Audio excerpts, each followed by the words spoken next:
Hello everyone, welcome to another video of TCG Talk. Sorry I've taken a couple days break. Been hanging out with the family and just enjoying some flesh and blood at my local armory events and stuff. So it took a couple days, but we're back. And I wanted today to talk about the upcoming Orlando event next weekend. Because I think it's going to be an insanely exciting event. And I think that you're going to see a lot of cool things, both from the sealed and or not sealed, but the draft and from the classic constructed point of things. We haven't seen a whole lot of classic constructed other than the side ProQuest events in the last two events. So this is going to be like the first main event we've had since Las Vegas, where we're seeing some classic constructed decks and really see where the meta is. Because I think the meta is in, we'll get into it in this video, but I think it's in a super healthy place. And I'm really enjoying where it's at. We're actually going to go over to here, talk about the event first before we get into the meta and kind of the breakdown of it. So it's a call in Orlando, but also the national championship. So the call in Orlando is going to be in Orange County, Florida, and it's classic constructed, but there's also kind of a calling main event structure. Tell me if I'm wrong on any of this, guys, but it's just how I'm reading it. You have Nats, which everybody's preparing for. Everybody's getting their decks. I know I've seen a lot of people in the Fab Discord really doing a lot of testing over the last week or two. But it's invite only. And you got the invites through PTIs, through Pro Tour invites, through placing top four to Road to Nationals, or through an XP, basically a 90-day XP window. So, people that got invited to this are going to be doing a 3-day event where the first day they're doing 3 rounds of booster draft, followed by 5 rounds of classic constructed. And then players with 4 wins or more advance to day 2. Day 2 will be 3 rounds of booster draft, followed by 5 more rounds of classic constructed. So, we're seeing a total of 16 rounds here, right?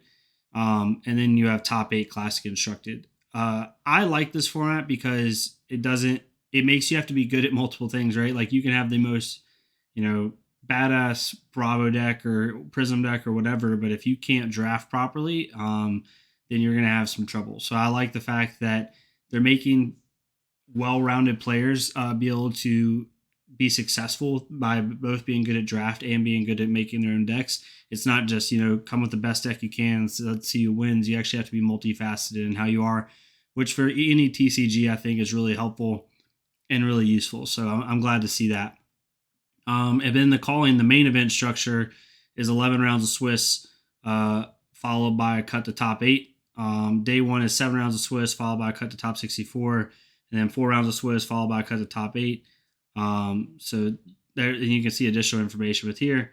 And then they have small side events and then all the packages that you can have. So hopefully everyone has a good event. As we get into kind of to the meta, which is what we're going to be talking about here. Again, I think the short answer is it's extremely wide open. This was the top 8 from Cincinnati, I think, or Dallas. Sorry, Dallas. And as you can see, Katsu, Bravo, Lexi, Bolton, 2 Boltons, a Dash, and a Prism. So you see 6 heroes represented, right? Including 3 different ones in the top 4. And that's just awesome to see from the, 60% chain meta that we saw in Las Vegas.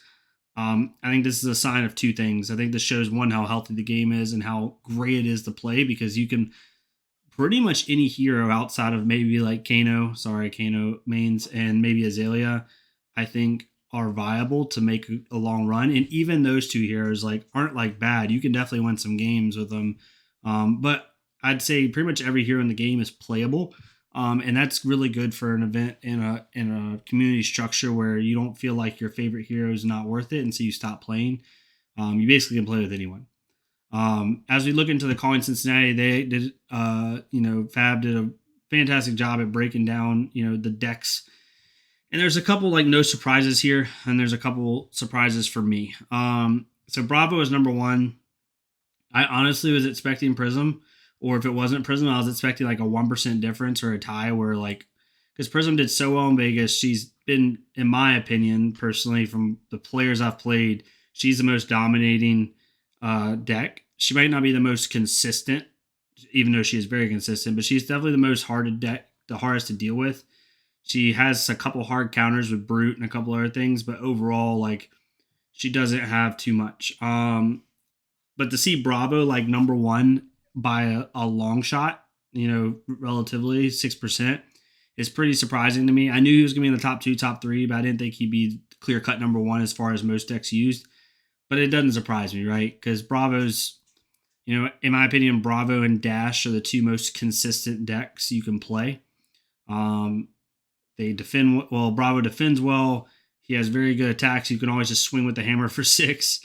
You can give it dominate. You can do all these different things with him, and he's just very solid. He's hard to punch through because of his armor. He can pinch really well against arcane damage.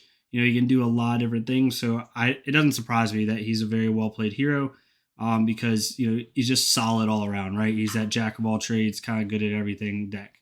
Um, Seeing Lexi in the top 3, tied for second with Dash and Prism was really surprising too. Lexi's very good.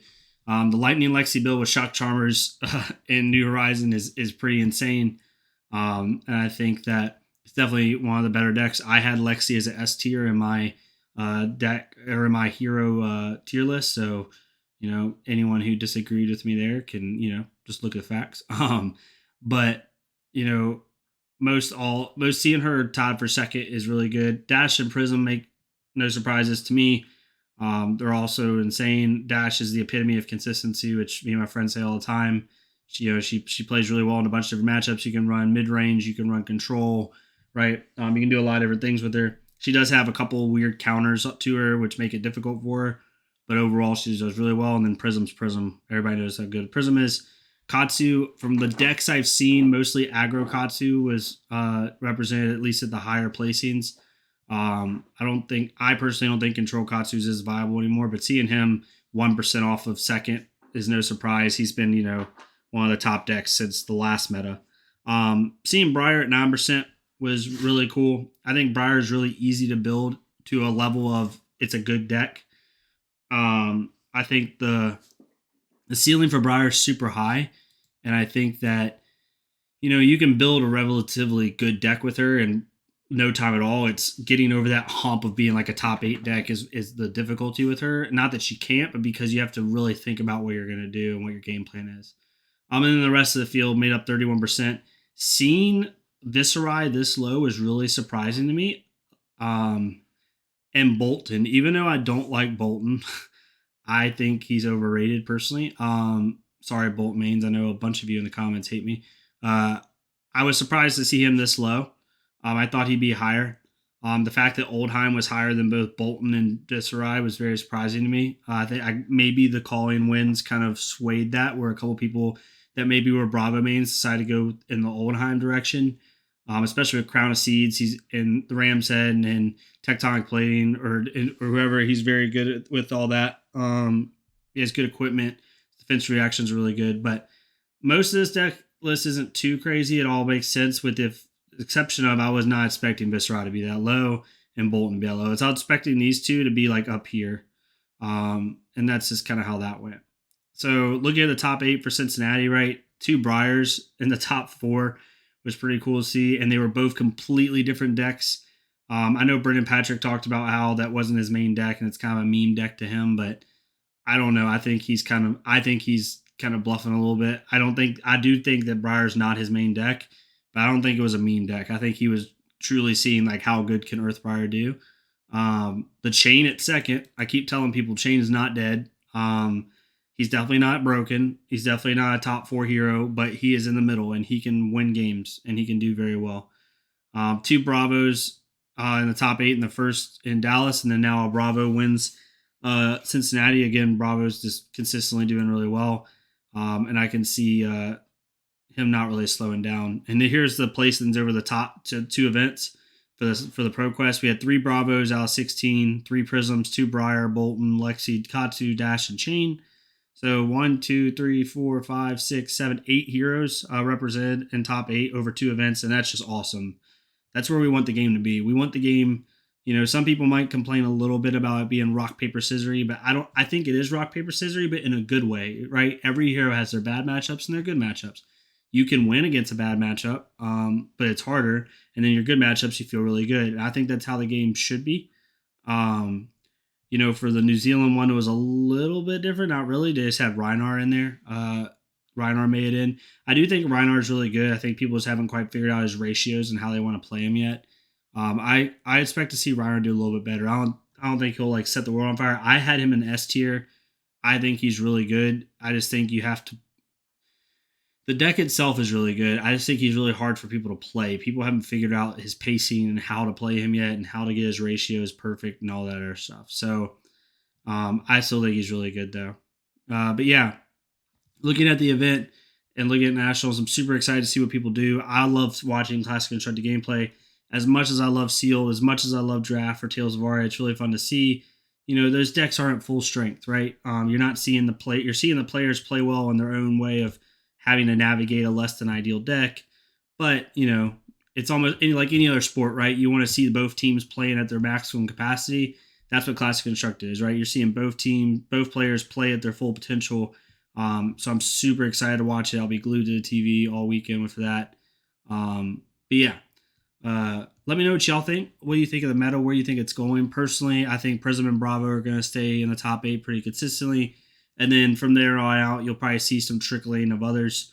I don't think you'll see too much of a difference in the top 8 as far as ratio wise. You might see a random, Rhinar or random, different person like that pop in. Maybe like one additional hero we haven't seen yet might break the top 8, but I think that those 8 heroes are pretty much like where the top 8 heroes are. But I hope we see crazy different heroes. I want to see Viserai do well. Love watching Viserai get players play, especially like the new aggro Viserai. It's starting to get a little popular. Yeah, let me know what y'all think about the meta. Let me know if y'all are going to be watching, if y'all are going. I won't be going, sadly. Just got work stuff, but the events at the beginning of the year and next year I'll definitely be going to. Just kind of got to get things in order this year going into the holiday season. But yeah, let me know what y'all think. Let me know where you think the meta's at. And yeah, super excited. But thank y'all so much for tuning in to another video of TCG Talk. Please leave a like, comment, subscribe if you want. Go to another Flesh and Blood creator, do the same thing for them so we can get more people seeing this game. And let me know what y'all want me to be posting. I definitely have a bunch of stuff in the queue, but I want to be putting out stuff that's beneficial for y'all and entertaining for y'all. So let me know what y'all think. I'll definitely, try to work around that and make some videos that you all want to see. But thank y'all so much, and I hope y'all have a great rest of your weekend, and I'll see you next time on TCG Talk. Thank y'all.